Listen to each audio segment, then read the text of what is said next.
What's going on YouTube? Professional Madden player T Davis back again today with another video, and no intro needed today, no camera on. We're just going to kind of get right into it, but make sure you guys subscribe here to the channel. Of course, we have the best pro player tips, gameplays. I have 2 ebooks available, so if you want to learn some of the concepts at a deeper level and at a higher level, make sure you check out my ebooks down below as well. I also offer coaching sessions. If you guys do want to improve your Madden game, check out my coaching sessions and link in the descriptions below. And I'm on social media, so follow me on all my social medias, which you can also find out down below as well. But we broke down the flood concept already on the channel. Today we're taking a look at the mesh concept, and this is one of the best concepts in Madden. Every single year you see all the pro players running this mesh type of concept every single year. You know, mesh post, the play has been very popular the last few years.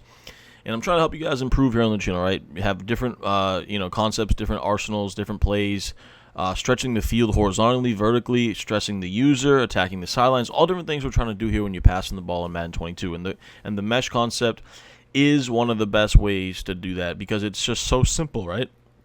It's a check down underneath, or you have something behind it, depending on what the defense does. If they play underneath, we're going to be able to throw it behind them. If they're playing back, we can just check it down to our drags or our flats out of the backfield. So we're in the cluster formation here. You know, we love to do a lot of our concepts out of bunch or trips sets because those are the best in Madden because you can attack the field so many different ways. So let's go ahead and first look at mesh post. This is one of the staples of the mesh concept here. We're going to just run it versus random coverages here. So when you come out, and let me move the ball back a little bit more so we have more room to work with here. But the mesh has been, it's been a staple of the air raid offense in college football. Of course, now in the NFL, most teams run it. You see Cliff Kingsbury coming from that Texas Tech, Mike Leach air raid. It's been a staple of what they do, right? So really what you're looking for, it's to me, it's one of the best blitz beaters in the game as well. Also, I like to block my running back on this play. You want those dual drags, you want the post behind it, and then typically you want like a flat or a wheel route here. And, sometimes, a lot of times you'll see the inside guy on a flat, and then you can drag R1 like this. So you have the double drags with the flat. But the way this play is set up, we actually have a wheel route on the play also. So that makes it even a little bit better in my opinion. So you're going to have the dual drags, the wheel, and then you're going to have that post coming behind it. So really, you're looking for either the dual drags, especially versus the blitz. If it's zone, they'll kind of sit down, and you can throw it to them underneath the zones. Like I said, if it's man, they're usually going to beat their man if you have some speed or some good route runners. Zone, they're going to get underneath the zones, and then if they do play underneath, you're going to have that post behind it. So it just attacks the field all over the middle, really stresses the user over the middle as well to make a decision because most guys, will user in the middle with their linebacker. And so you kind of watch him as well. If he plays back and goes to the post, you just check it down to one of the drags. If he goes to one of the drags, maybe you hit the opposite one as he comes across to the sideline, or you can go behind him and hit the post. So let's go ahead and run it a few times here out of this formation, then we'll get into another formation. But you see there, easy check down, right? It was straight man coverage across the board. As we take a look at the replay here, straight man coverage across the board. And we also have that inside leverage here. AJ Green, not a speedster by any stretch in his career here, but he has that inside leverage, right? The corner's lined up to the outside. We know he's going to get a few steps on him. They kind of bump into each other even a little bit here to create that more of that separation on these underneath shallow crossing routes or drag routes in Madden, and that's what we want, right? So we just check it down. We also had D-Hop just running wide open here on that post versus man coverage. So that's the other thing too. All these routes are going to beat man coverage if you have some speed on the field here.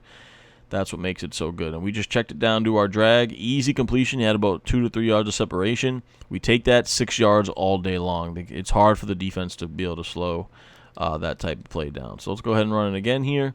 This time looks like we have man coverage yet again, and we're just going to check it down to our drag. We got a horrible throw from Kyler there. You want to have a little bit better pocket presence than I just showed right there. But let's go ahead. Now we're going to have zone, right? And you see here, they get underneath the zones. The drag just gets underneath the linebacker. The linebacker just can't really hang with him.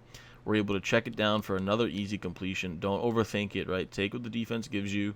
Same thing here. Looks like we're going to have the drag underneath the zones. Again, they play back on that wheel route to the sidelines, and we just wait for our drag underneath it, right? Let's go ahead and see if we can hit D-Hop on the post here. See, as the post cuts, boom, possession catch all day long as soon as he cuts. So they played underneath there, as we'll take a look at the replay for that one. You see how they play hard underneath here onto these drag routes. See the linebackers, these two are blitzing. This safety's coming down in his 3-rec, playing underneath hard on the drags. This flat defender, he goes out with that wheel route, allowing that open space over the middle to our post. So ideally, usually they'll probably use one of these two linebackers that are blitzing in a real game, and then you just watch him, right? So if they come down on one of these drags, which they're going to have to do, then you throw it to Hopkins like we did. If they would have ran back with Hopkins, we just wait, and we're going to have one of these drags getting underneath the zone. So it looks like we would have had A.J. Green getting wide open here because they would have ran back on the post, and then, of course, the flat defender is going out on the wheel.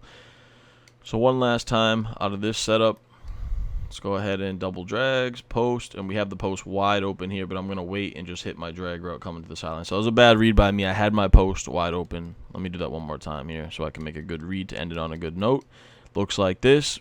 Patience in the pocket. They're playing back this time. They played back on the post and the wheel. We check it down to our drag all day long. So you're watching those linebackers over the middle. You're watching the safeties and making the right decision. So now let's go ahead and do it out of a non-meta, unique type of formation here. Let's go to like maybe a double set. Let's see. And really, you just want to play with a nice deep post over the middle. So let's see if I can find one. Any with a slot receiver on a post. See if here we go. Z in. Here we go. This looks like a great play to do it out of. So you come out here, take a look at it, and we can, like I said, you can create your own mesh concept out of any play in the game, right? So what I will do here is we have our great post over the middle to Kirk. You want dual drags, right? So it just depends on what you want. So but first, I would definitely have Hopkins on a drag coming from the left to the right. Then now on the right side here, it's all up to you. Do you want your tight end on the drag? Do you want your outside receiver on the drag? For the sake of this video, I'm going to put my tight end on the drag, and then I'm going to put the outside receiver on the right there on a streak. He's kind of our clear out just to kind of get the defense back so that we can get these underneath the routes. But you can also do something like this, the tight end on a streak, circle on a drag, so you still have that mesh concept over the middle. But I like the tight end drags a lot. They get that speed boost animation. They beat man coverage off the line like that. So that's what I would look for here. Let's go ahead and run it. Looks like we have man coverage here. You see D-Hop coming wide open on the drag across the middle. They sent a little bit of a blitz, but it is good versus the blitz. So if they're going to blitz you like that, just block your running back, right? Block the running back. Go ahead and set it up the same here like this. Bring the underneath routes underneath, and then you see D-Hop. He's coming out wide open over the middle for an easy completion. So block your running back if they are sending the blitz on you, and it's just one of the best blitz beaters that you could possibly have in the game. So let's go ahead and do it again here. Set it up just like this. This time we're going to have our tight end drag here. Max Williams is very, very slow, obviously, as you can see here. So sub in a little bit faster tight end. I believe the Cardinals have Daniels, who would get the job done a little bit better than that. Same thing again here. And if they do have a lapse in coverage, of course, sometimes you can hit the guy out here on the streak like this. A.J. Green just not going to get open, though, but he had a few steps on him. So if that's Rondell Moore or, someone with speed out there, that is all day long as well if they're playing press coverage. Same thing again here. This time we might have the post over the middle. We do to Christian Kirk. So that's if they play underneath on you on those drags, just check it over to the post over the middle, just like that. So one last time here. I'm actually going to drag my outside receiver this time just to mix it up for you guys in case it's if it's a cover 2 shell, we have Max Williams on that streak over the middle for an easy completion. So that's what I'm kind of looking for. But you see here we get that drag underneath for an easy 6 to 8 yard completion. Just against the blitz underneath the coverages.